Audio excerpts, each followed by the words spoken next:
Alors moi, c'est en fait par un ex-équipier d'Éric, Yves Guégan, qui est décédé malheureusement aujourd'hui, qui était un gars des Sables-d'Olonne, là où j'ai appris à faire de la voile, et qui a écrit à Éric, qui lui a parlé de moi. Et un jour, je reçois une lettre d'Éric qui me dit je suis d'accord, la première lettre, je suis d'accord pour vous embarquer pour le tour du monde. Incroyable, parce que bon, on parle à quelqu'un, tiens, moi je ferais bien la première course au tour du monde, mais bon, on y croit sans y croire. Il ne m'avait jamais vu, jamais rencontré. Donc j'ai reçu une première lettre, et après une deuxième lettre, où là, il me disait plus vous, mais tu, je suis d'accord pour t'embarquer. Parce que la première lettre, il n'était pas sûr d'avoir un nouveau bateau, ça aurait pu se faire sur Penduic 3.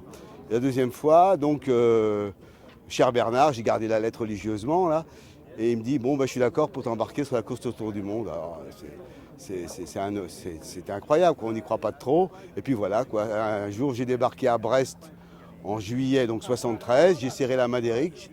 Je suis tombé sur Kersozon. On est allé visiter Penduic 6. Il m'a appelé, je m'appelais Bernard en montant. Il m'avait appelé Ruby. Bon, bah, je suis resté Ruby, c'est grâce à Kersozon. Puis donc, j'ai fait tout le tour du monde avec Éric, quoi. Et puis après, j'ai fait donc le tour du monde et la course des Bermudes. Et puis voilà, quoi. Puis après, on est resté en contact parce que je me suis intéressé à l'histoire de Penduic. Et j'ai même retrouvé où Penduic avait été construit. Penduic, le numéro, enfin, le Penduic, quoi. Et Eric pensait qu'il avait été construit sur les bords de la Clyde, là où étaient les Fife. Et en fait, il avait été construit en Irlande, près de Cork. Oh, une anecdote, c'est difficile à dire, mais non, il y a un truc qui m'a toujours étonné, c'est qu'on part de Sydney donc pour la troisième étape, on démate, c'était le deuxième dématage, on rentre, et qu'est-ce qu'il fait, lui? Il avait commencé à se bricoler un étui à cassette, on démate, hop, il reconstruit son étui à cassette.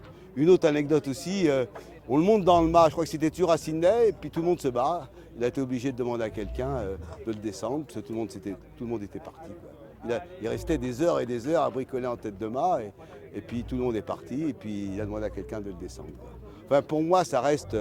D'abord, c'est grâce à Eric que je suis devenu journaliste, parce qu'à l'époque, vous aviez fait le tour du monde sur Penduic, bon, c'était vraiment un passeport, quoi. Vous pouviez embarquer sur pas mal de bateaux. Et puis aussi, à l'époque, ce qu'on a un peu oublié avec les années, c'est que c'était le seul grand bateau, quoi. Donc, si vous vouliez naviguer sur un grand bateau, c'était Penduic 6 et Tabarly. Alors maintenant, le tour du monde se sont banalisés, mais à l'époque, c'était quand même quelque chose, quoi. Passer le Cap Horn en course, c'était quand même la première fois que des bateaux s'engageaient dans une course dans les latitudes sud. Je me rappelle même qu'un journaliste des Cahiers du Yachting, après le décès de Guillet, Gaillard, a dit ouais, c'est une folie, on envoie des Formule 1 autour du monde, quoi. Alors aujourd'hui, avec 30 ans après, enfin 73, 35 ans après, ça paraît dérisoire, mais à l'époque, faire le tour du monde, c'était quand même quelque chose.